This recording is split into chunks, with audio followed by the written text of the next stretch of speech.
Kami calon guru penggerak Angkatan 8 dari Kota Pematang Siantar. Kami akan melakukan praktek coaching modul 2.3 bersama dengan saya, Hana Delima Sidangputar dari SD SPG KPS 1 Rambu Merah sebagai observer dan juga rekan-rekan saya. Perkenalkan, saya Aprina dari UPTD SD Negeri 122365 Kota Pematang Siantar berperan sebagai coach. Dan juga rekan saya.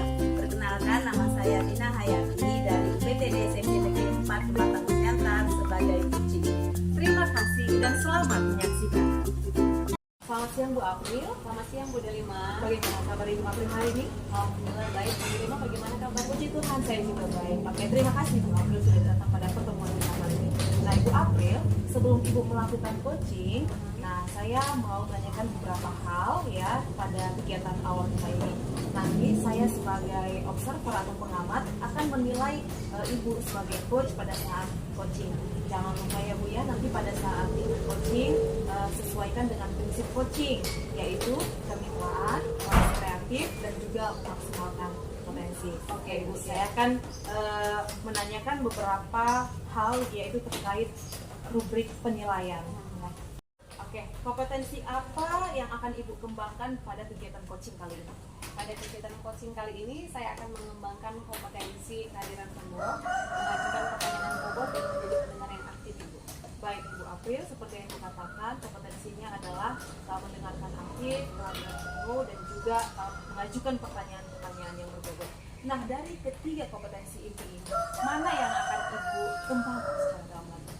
Untuk kompetensi ini yang paling ingin saya kembangkan secara lebih spesifik adalah menjadi pendengar yang aktif dan dapat mengajukan pertanyaan yang bobot. Oke, pendengar yang aktif dan mengajukan pertanyaan-pertanyaan yang bobot. Nah, kira-kira nih indikator tercapaian apa yang ingin Ibu dapatkan? Saya ingin mendapatkan indikator pencapaian untuk pada course coaching ini adalah saya ingin coach saya itu bisa menyelesaikan permasalahan dan mendapatkan solusi dari permasalahan yang sedang dihadapinya itu. Baik Ibu April, hanya itu saja pertanyaan yang ingin saya tanyakan pada kegiatan awal kita ini. Nah, silakan Ibu April melakukan coaching dan semoga berhasil. Terima kasih Ibu. Sama-sama. Assalamualaikum Bu Dina. Selamat siang. Waalaikumsalam Ibu April, kembali. Apa kabarnya ini Bu? Sehat Ibu April, cuman agak sedikit mengganggu lah masalah di sekolah.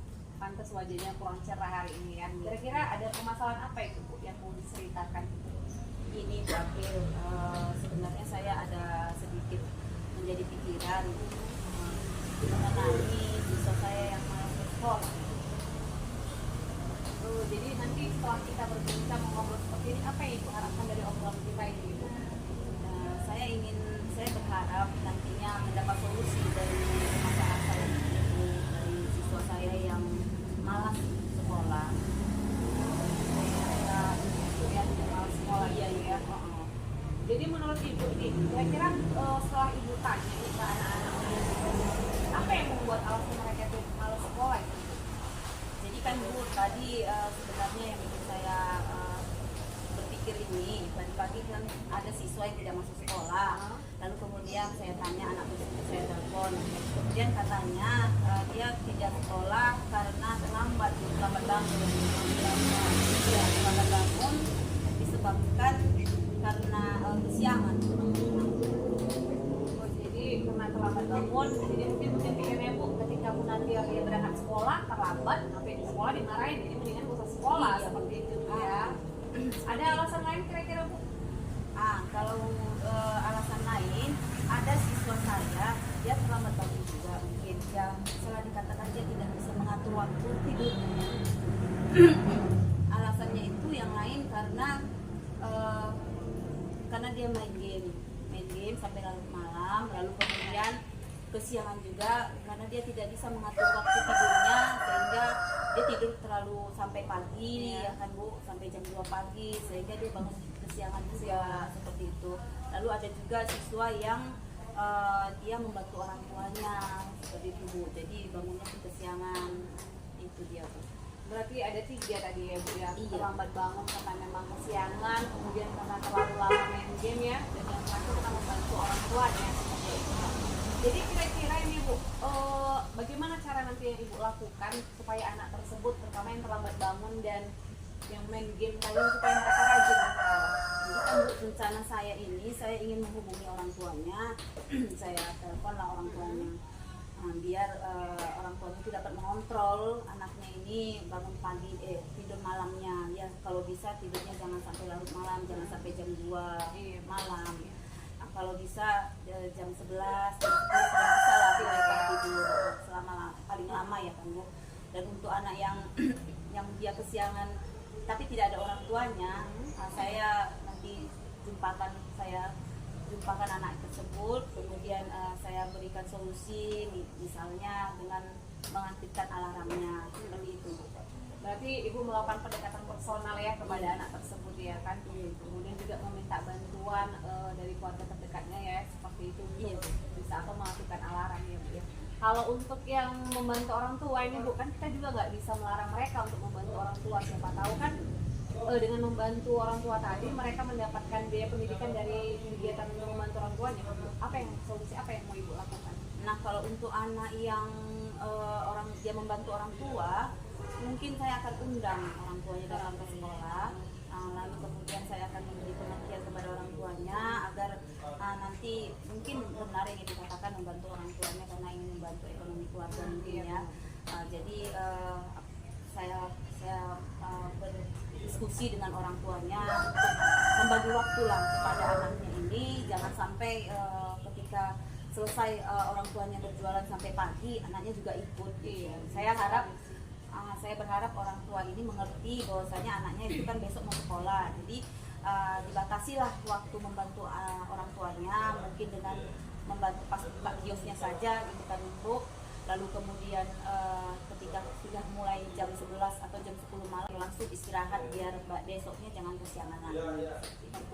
Berarti memang perlu sih kita bekerjasama dengan orang tua ya untuk memantau mereka gitu. Jadi bukan kita melarang mereka membantu orang tuanya ya kan, cuman memang membatasi ketika pada saat jam sekolah, tahulah batasan waktunya sampai mungkin hanya sekedar membantu dari jam 10 sampai jam 11 malam seperti itu ya, supaya mereka besok kembali segar lagi bersekolah ya.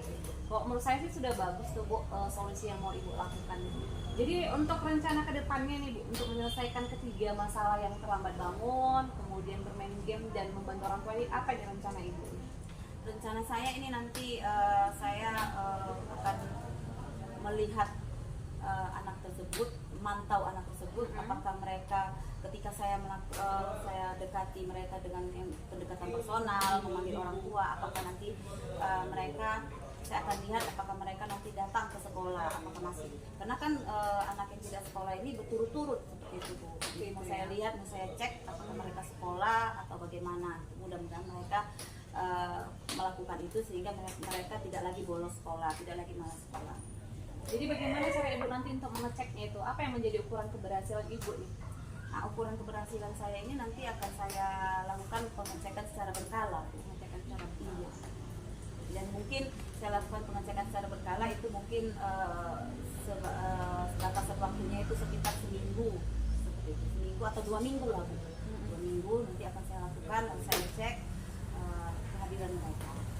Jadi Bu, ini ketika ibu melakukan pengecekan secara berkala, siapa saja yang turut membantu dalam proses pengecekan ini nantinya Bu? Apakah ibu bekerja sendiri atau ada pihak lain nanti yang membantunya? Tentunya ada ya Bu ya, yang paling penting itu adalah orang tua. Jadi orang tua ini nanti saya minta untuk mengontrol anaknya bagi yang main game, biar orang tuanya ini memberi batasan ya kan, batasan kepada anaknya agar tidurnya jangan terlalu malam. Lalu kemudian buat yang tidak ada orang tua, mungkin dia tinggal sama abang dan kakaknya dan mereka juga tidurnya malam. Jadi saya minta anak tersebut untuk mengaktifkan alarm. Jadi nanti kakak abangnya hanya sekedar mengingatkan saja seperti itu. Lalu untuk anak yang berjualan itu tadi dia orang tuanya membatasi lah, jangan sampai membantu orang tuanya sampai larut malam. Itu nanti dia berarti dibantu sama keluarga orang tuanya. Berikutnya nanti dibantu juga dari pihak sekolah itu BK, wali kelas dan mungkin sekretaris, karena sekretaris lah yang ngecek kehadiran mereka, absennya itu. Berarti terkait dari kerjasama dengan orang tua, kemudian dengan dan sekretaris ya Iya, yang Bu. selalu mengecek absen tersebut. Oke Ibu, kita ke pertanyaan terakhir ini Bu. Kira-kira nih komitmen apa yang menjadi tujuan Ibu untuk komitmen apa terhadap rencana yang Ibu lakukan ini? Apa komitmen Ibu? Itulah pengecekan secara berkala nanti itu Bu. Saya buat nanti per 2 minggu saya akan cek. Itulah komitmen saya yang akan saya lakukan ke depannya Bu. Bagus Ibu, mudah-mudahan dengan nanti adanya pengecekan secara berkala, lama-kelamaan anak-anak tersebut kembali lagi semangatnya ke sekolah ya Bu. Menurut saya sih karena sudah mendapatkan solusi Bu Dina dari permasalahan yang sedang dihadapi, mungkin sudah cukup ya Bu ya, Iya, Bu. coaching kita pada hari ini. Jadi gimana nih perasaan Ibu setelah kita melakukan coaching? Sudah sangat lega ya Ibu. Saya pikir tadi jadi pikiran juga Bu. Nah, jadi setelah Ibu kita bicara-bicara, bincang-bincang, jadi saya merasa lebih lega. Semoga apa yang saya pikirkan ini akan mendapat solusinya nanti, akan berjalan dengan baik. Jadi saya ucapkan terima kasih kepada Ibu April atas tanya-tanya jawab kita ini. Iya sama-sama Bu, nanti lain kali jangan sungkan-sungkan ya Bu ketika punya masalah, ataupun nanti ketika saya punya masalah saya juga akan bertukar pikiran dengan Ibu ya. Oke, saya akhiri ya Ibu ya. Assalamualaikum warahmatullahi wabarakatuh. Waalaikumsalam. Selamat siang Ibu April. Selamat siang Ibu Delima. Nah, Ibu April tadi sudah selesai melakukan coaching Iya, ya. benar. Gimana perasaan Ibu April sekarang? Pastinya perasaan sangat senang ya Ibu, karena sudah bisa menjalankan coaching dengan menggunakan Alur Tirta. Kemudian coaching saya juga merasa lega, merasa plong karena unek-uneknya sudah tersampaikan, dan Ibu Dina, coaching saya sudah mendapatkan solusi dari permasalahan yang sedang dihadapinya Ibu. Syukurlah berarti semua berjalan dengan lancar. Iya, Ya. benar Nah, Ibu sekali. April, di sesi penutup kita ini saya ingin mengajukan beberapa pertanyaan ya, Bu ya. Yang pertama, apa saja yang sudah Ibu lakukan pada saat coaching terkait indikator pencapaian yang Ibu inginkan? Pada saat coaching tadi saya sudah menggunakan Alur Tirta, sudah jelas terlihat di situ ada tujuan, kemudian ada identifikasi, kemudian realisasi aksi dan tanggung jawab Ibu. Sehingga coaching saya bisa mendapatkan solusi dari permasalahan yang sedang dihadapinya. Baik. Nah, memang ya saya sebagai observer juga tadi sudah melihat ya, dan saya juga sudah menilai Ibu tadi, dan saya juga memiliki beberapa catatan di sini bahwasanya Ibu April sebagai coach sudah melakukan coaching sesuai dengan Alur Tirta, mulai dari tujuan, identifikasi, rencana aksi dan juga tanggung jawab. Tadi sudah sesuai dengan alurnya masing-masing. Dan saya juga tadi melihat Ibu April sudah menanyakan, mengajukan pertanyaan-pertanyaan berbobot dan juga mengambil kata kunci dari setiap pernyataan-pernyataan yang dikatakan oleh coaching. Nah, jadi sudah bagus sekali ya Bu ya. Nah, terakhir nih Bu ya, kompetensi apa yang ingin dikembangkan oleh Ibu April setelah melakukan coaching ini? Setelah melakukan coaching tadi, saya ingin lebih mengembangkan kompetensi menggunakan coaching berdasarkan Alur Tirta ini. Nah, kemudian saya juga ingin dapat mengajukan pertanyaan yang lebih berbobot kepada coaching saya. Seperti itu. Baiklah Bu April, waktu kita sudah habis dan saya melihat memang Ibu tadi sudah melakukan coachingnya dengan sangat baik. Semoga kedepannya Ibu dapat melakukan coaching ini sehingga bermanfaat kepada mungkin murid-murid Ibu, rekan kerja Ibu, atau dimanapun Ibu berada. Terima kasih atas kehadiran hari ini. Iya, sama